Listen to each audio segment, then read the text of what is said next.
ओम सभी को सादर नमस्ते। मैं गगन आर्य।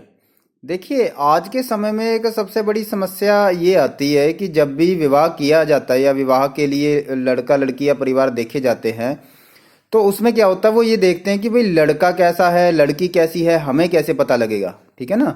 लड़का कैसा है या लड़के का परिवार कैसा है, लड़की कैसी है, लड़की का परिवार कैसा, हमें कैसे पता लगेगा। देखिए, मैं आपको सिंपल सा एक वो बताता हूँ। और हाँ, एक चीज़ और है कि एक दूसरे के बारे में जानने के लिए कि लड़का कैसा है या लड़की कैसी है, उसको जानने के लिए क्या करते हैं कि लिव इन रिलेशन में रहा जाता है ना। इकट्ठे वो कहते हैं कि भी लिव इन रिलेशन में रहेंगे तो हमें पता लग जाएगा एक दूसरे के बाद।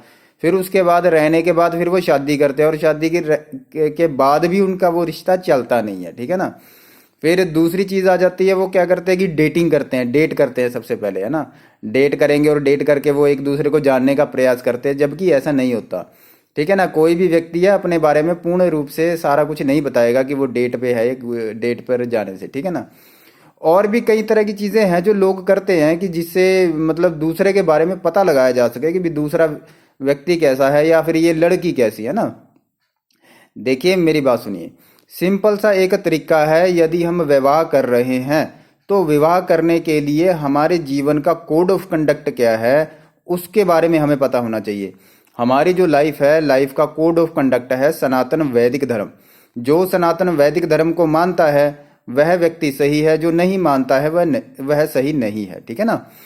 तो उसके लिए आपको क्या करना है, जैसे कि जब हम किसी को नौकरी पे रखते हैं तो उसके लिए क्या करते हैं, हम उसके सर्टिफिकेट को देखते हैं, उसकी विद्या को जानते हैं। ठीक है ना। उसका इंटरव्यू लेते हैं, उसका टेस्ट लेते हैं ना। उसके बाद ही हम किसी व्यक्ति को नौकरी पर रखते हैं। ऐसे ही जब हम क्या कहते विवाह करने के लिए जब हम कोई रिश्ता देखते हैं तो हमको क्या करना है, उसका टेस्ट लेना है, उसकी विद्या को जांचना है। उनको पूछना है कि क्या आप आर्य समाज से जुड़े हुए हो, क्या आप सनातन वैदिक धर्म को मानते हो, क्या आप परमात्मा को मानते हो, आप क्या जानते हो धर्म के विषय में। ठीक है ना। सब तरह की चीजों को जानने के लिए जानना पड़ेगा आपको, उसका टेस्ट लेना पड़ेगा। ठीक है ना। जैसे एग्जाम लिया जाता है ना, कोई भी चाहे बड़े से बड़ी संस्था है, चाहे सरकार है, वो वैसे ही किसी को नहीं रख लेती है अपने काम के लिए, नौकरी के लिए। उसके लिए वो क्या करते हैं कि उसका टेस्ट लेते हैं, उसकी परीक्षा लेते हैं ना। तो ये जरूरी है, जब भी विवाह किया जाए तो पहले उसका परीक्षण किया जाए पूरी तरह से, लड़की का, लड़की के माता पिता का और उसके रिश्तेदारों का। ठीक है ना। लड़के का, लड़के के माता पिता का और उसके रिश्तेदारों का, पूरी वैदिक विद्या की जांच की जाए। ठीक है ना। अब ये वैदिक विद्या की जांच कैसे होगी, उसके लिए कुल पुरोहित होते हैं। हर परिवार का एक कुल पुरोहित होता है, कुल पुरोहित नियुक्त किया जाता है। ठीक है ना। कुल पुरोहित क्या करता है कि उस जो कुल पुरोहित होगा उससे यह स्पष्ट हो जाएगा कि वह परिवार धार्मिक है या नहीं। उसी के द्वारा ही बहुत सी विद्या की जांच कर ली जाती है कि परिवार है कैसा। यदि परिवार धार्मिक होगा तो वह वैदिक धर्म को मानता होगा, और यदि परिवार धार्मिक नहीं होगा, अच्छा नहीं होगा, तो वैदिक धर्म को नहीं मानता होगा, है ना। तो इसीलिए जब आप पूरी तरह से यह जांच ले कि यह परिवार की विद्या धर्म के अनुसार सही है, तो तभी आप वहां पर रिश्ता जोड़े। यदि आप ऐसा देखते हो कि भाई लड़की सुंदर है, लड़का जो है वो पैसा अच्छा कमा रहा है, चलो जी रिश्ता जोड़ दो, तो वो रिश्ते चलते नहीं है। क्योंकि धर्म के आधार पर, जो धार्मिकता के आधार पर रिश्ते जोड़े जाते हैं वही कामयाब होते हैं।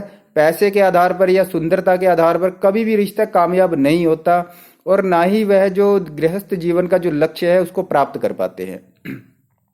इसीलिए एक बहुत ही सिंपल तरीका आपको बताया है, वो है कोड ऑफ कंडक्ट जीवन का, वो है सनातन वैदिक धर्म।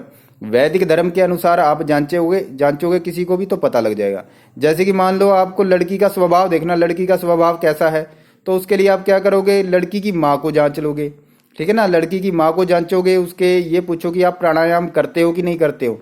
प्राणायाम, अब वो तो कहेगी हाँ जी मैं प्राणायाम करती हूँ।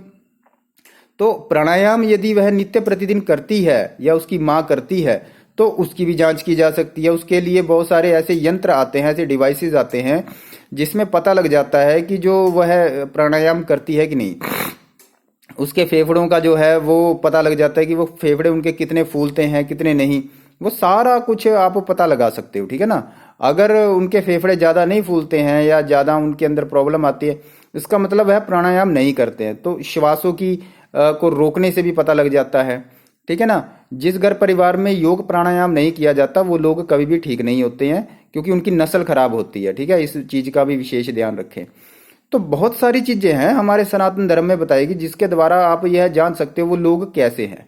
ठीक है, तो धर्म का पालन करें, धर्म के आधार पर ही आप वैवाहिक रिश्ता जोड़ सकते हो। ओम नमस्ते।